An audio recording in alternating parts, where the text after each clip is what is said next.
Hello guys, magandang umaga sa inyong lahat dyan. So guys, nandito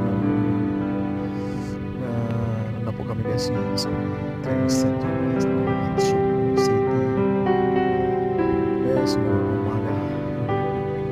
Talaga, no? 6 AM guys. Kasi nag-train po kami ng guys to the 4. So, meron tayo naman guys sa 6:30 AM. So ngayon guys, mag-alas 7 na. So hintay po kami ng mga kasamahan kasi second batch po kami guys. Maya mag-sprint na po kami. So ito guys, yung instructor namin din. So guys, maraming salamat